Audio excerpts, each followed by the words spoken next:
अब यहाँ के उठावल जाओ ना। एह पर बक्सर ओह पर बलिया बिचवा में गाना मारी। ये जो मैं गाना गा रहा हूँ बिल्कुल काल्पनिक है, एकदम सत्य घटना पे आधारित है। एह पर बक्सर ओह पर बलिया बिचवा में गाना कि तू जवान होई गइलू कहाँ लइका खो जाई। बक्सर जिला में एक से बढ़ के एक लइका बने सन। अब लेट मत कर काजी, हम चाहतनी कि तहार बिया हमारा जिले में होके। वो लोग चाहते हैं लोग नो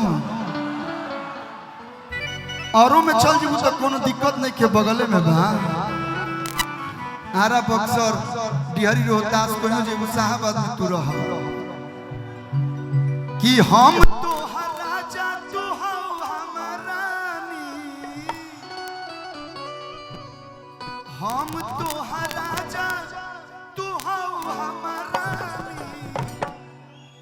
तो कान खोली सुन आई लव यू भला, कान खोली सुना। आवाज में क्या बात, कान खोली सुना। आई लव यू टू बोलबू अभी तारा के क्लेमर एक तारा घरे पहुंच जाए।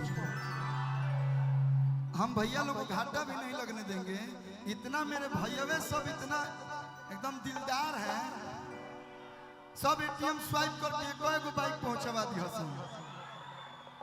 कि हम तो हर राजा तू हो हमारा रानी।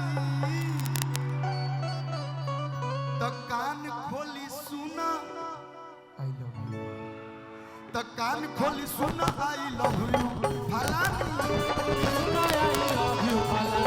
कान खोली सुना आई लव यू फलानी। बोलटी के पानी, बोलटी के पानी जस छलक के जवानी,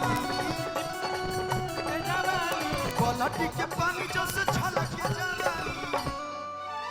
एबार तार ड्रेस देख के बुझाता न इनकर ड्रेस से मैंने जानता नहीं कैसन लगता। बुझाता रे कि ना पुलाव में बड़की मछरिया रहली सो। वेल मछली कहा जाता है ना उसको। हम तो भैया इस सब के बारे में ज्यादा नहीं जानकारी है।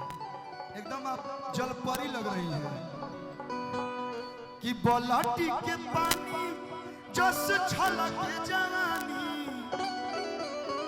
तो कान खोली सुना आई लव यू, कान खोली सुना आई लव यू फलानी। कान खोली सुना आई लव यू फलानी। कान खोली सुना आई लव यू फलानी। तेरी मेरी मेरी तेरी प्रेम कहानी है मुश्किल दो लफ्जों में बयाना।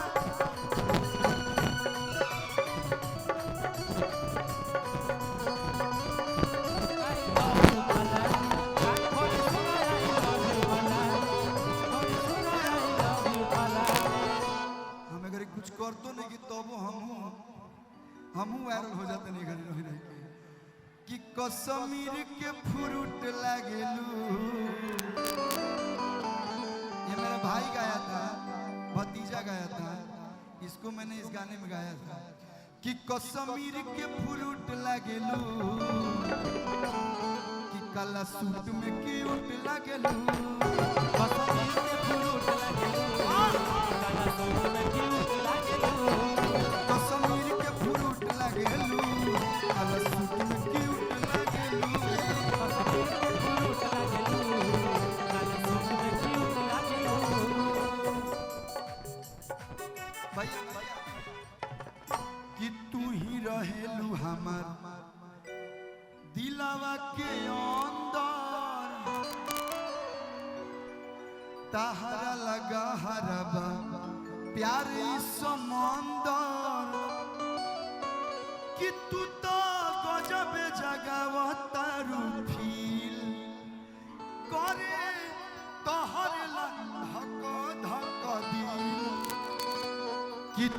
हाउ सोना हम हई सोना तू हाउ हमर चानी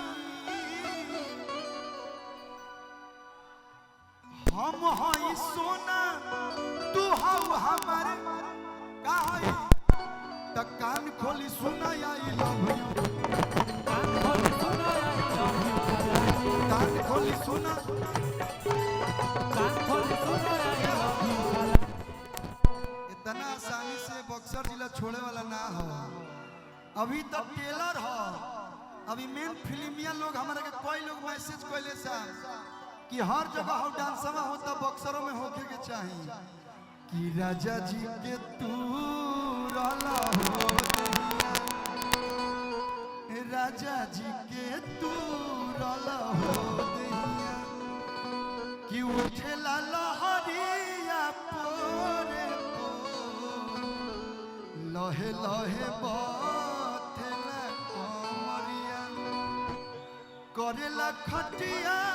बड़ी हो सो ये हमारे भैया अब हम तो कंफ्यूज हो जाते हैं कि सुमित भैया कौन है सौरभ भैया कौन है अच्छा जो हम लोग जैसा ड्रेस पहने हैं वो सौरभ भैया है और वो सुमित भैया भैया की तरफ से बहुत सारा प्यार आशीर्वाद एगो गाना हमें ही जिला पर बोले रही चाहते वो गीत सुना दी पहले का भैया कि गाया गोरखपुर के रखनी लाके आप ही लिखे थे भैया बाकी न छोड़नी कौनो जिला के और ये सच भी है आ रहा छपरा में आवाजाही कसर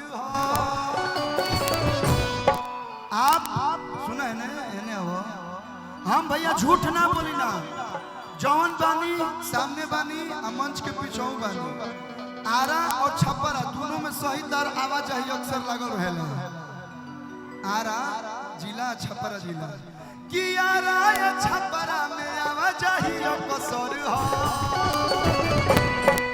और एक बार ऐसा हाला होके के चाहे कि पूरा बक्सर जिला में गुंजाओ कि ग्लैमर एक्स के लॉन्चिंग में कलुआइल बा जोर से हाला करी लगता जहाँ पे हीरो का मेन ब्रांच होगा वहां तक हम आज आवाज पहुंचा देंगे आ गाना के भाव बा कि नचोया गवाना ही तो टंगवा ले हम होई बघवा की बात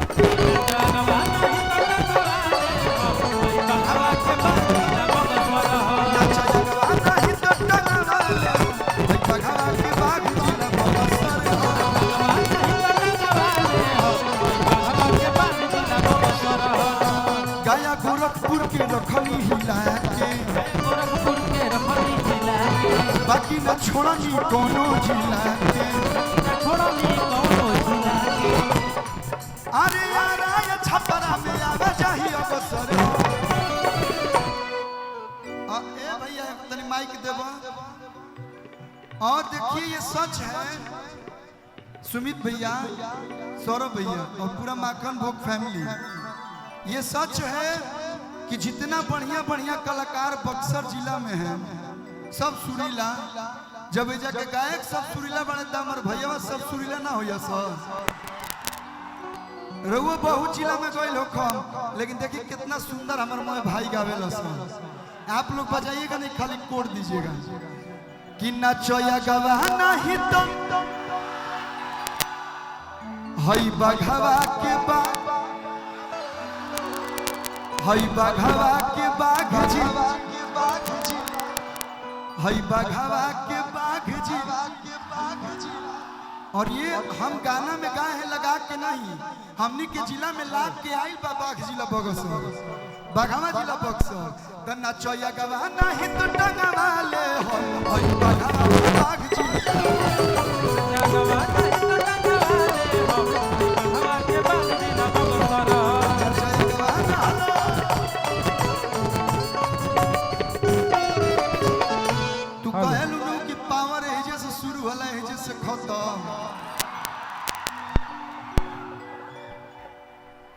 जो है बतिया साच बगा भैया तना चया गवा नहीं तो टंगवा ले हम हई बघवा के बाग जी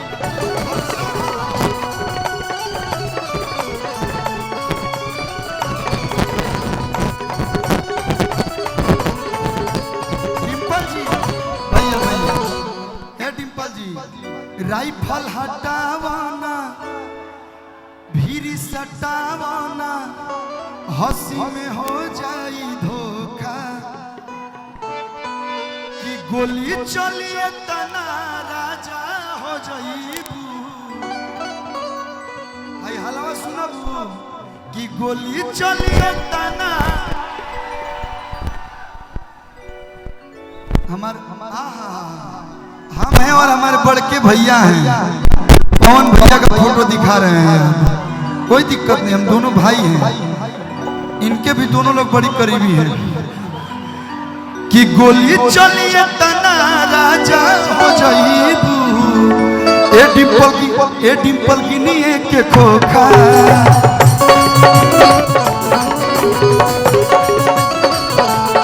हमारे आशिक तो बड़े बड़े अफसर हो कि हमारे आशिक तो बड़े बड़े अफसर हो तना चया गवा नहीं तो टना वाले हम भाई बाघवा के बाघ जिले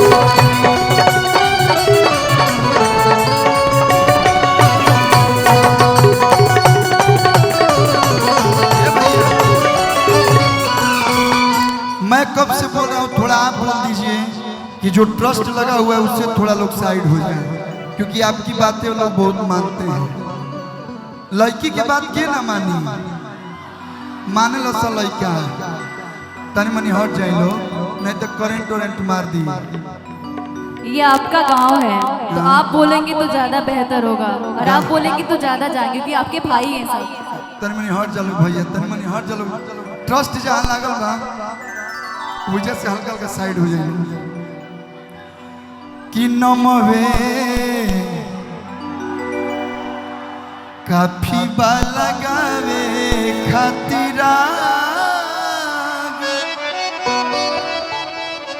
बड़ी दिन बाद तो हम किला मैदान में आयल बनी जब हम छोट रही तेजे बगल में हमारे बाबूजी के नहर पे साइकिल रिक्शा के दुकान रहे तो हम सीखे जाई महदा बली बाबा के हैं आ एजा हमार पापा जी के मित्र रहन गोरख चाचा हम एजा आके बैठत रही आ बस स्टैंड पर लिट्टी बड़ा बढ़िया मिलेला एजा हम खात रहनी तो एजा से बहुत सारा याद जुड़ल बा तो कहल जाला कि नमवे काफी बा लगावे खातिरा कि जिला बक्सर के बाद का बुझलू।